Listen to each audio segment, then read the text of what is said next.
much. Ruth, new legislation governing Ireland's greyhound industry is expected to be brought before the Dáil early in the new year. The move follows several highly critical reports into the sector, including those from Indicon and the Oireachtas Agriculture Committee, as well as the Morris Anti-Doping Review. Opposition TDs are also raising questions around corporate governance at the semi-state agency in charge of the sector, the Irish Greyhound Board. Well, our reporter Barry Lenihan has been looking at the dog business all week. Barry, remind us where you started. Well, on Tuesday, the day that a high-profile dog napping was catching the headlines, I started off at Limerick Greyhound Stadium, where there were private trials going on, and I met the small trainer from Farranfore in County Kerry, Martin Moriarty, who gave me an insight into the life of a small greyhound trainer and owner.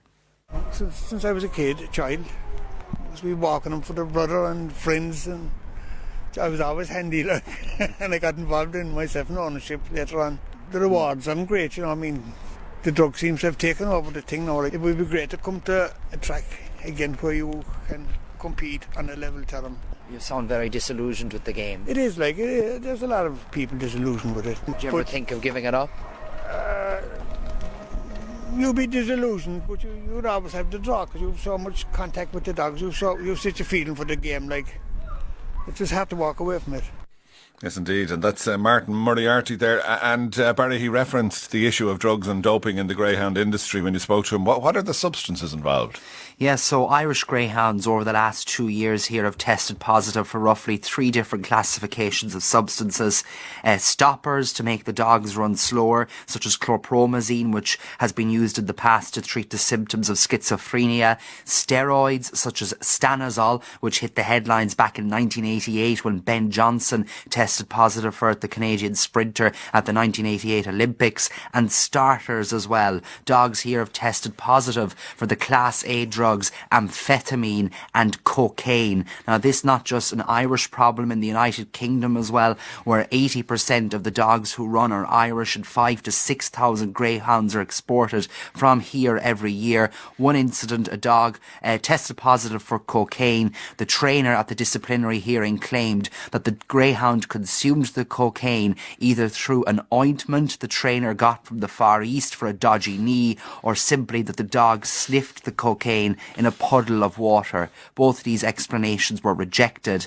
At another disciplinary hearing in the United Kingdom, Professor Tim Morris, an eminent international veterinary surgeon, said there was widespread evidence of Irish trainers using the drug sildenafil to treat their greyhounds for cramp. The layman's term for sildenafil is Viagra, the drug used to treat male erectile dysfunction. So how big a problem is doping in the greyhound industry? Can we quantify it? Well, the Irish Greyhound Board, Born Nagun, says just 1% of greyhound samples so far this year have tested positive for banned substances. And if you take away therapeutics, just 2 in 1,000 test positive for doping. However, grave concerns have been raised around Ireland's anti-doping regime, including in a report, an anti-doping review commissioned by the IGB itself, carried out by the international veterinary surgeon Tim Morris. And he said he highlighted significant deficiencies in our anti-doping policies. He claimed there was a lack of available expertise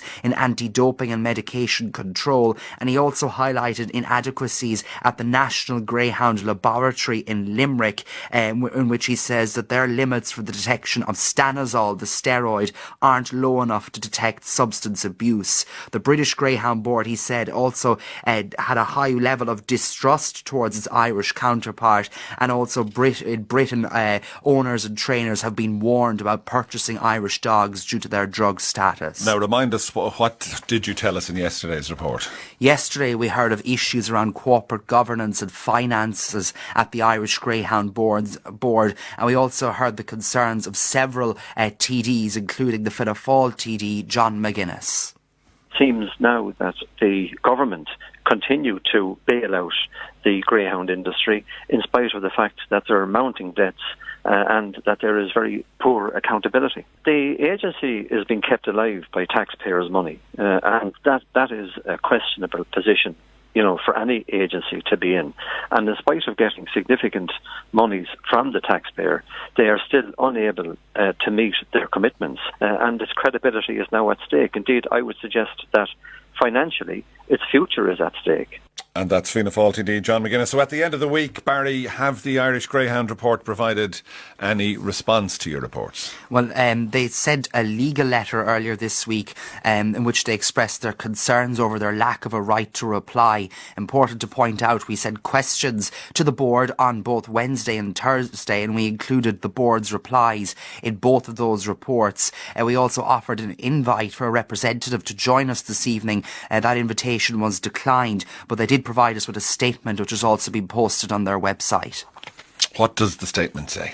It says, since Tuesday of this week, RTE's Drivetime programme has broadcast what it promoted as an investigation into the greyhound industry. The series, which had obviously been prepared over a lengthy period. Important to point out, as my Twitter followers will know, I've actually been away the last week and a half in America before these broadcasts. It says the series ignores the considerable progress made on all matters raised in the programmes, including finance regulation, governance and anti-doping, and has damaged the greyhound industry.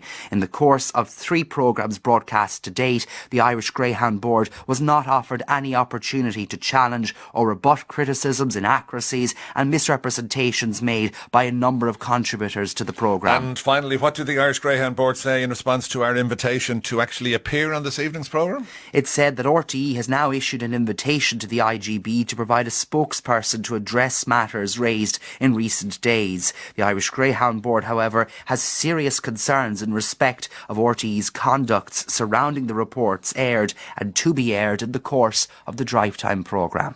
But Barry, the Irish Greyhound Board feel they've obviously already conclusively addressed all the issues and concerns raised by your contributors and in your reports. That's right, yeah. They point out that they've addressed concerns in the media and of course in appearances before the Oireachtas Agriculture and Public Accounts Committees as well. OK, Barry Lenihan, thank you. And of course, our invitation to the Irish Greyhound Board to join myself or Mary Wilson here on the Drivetime studio still stands.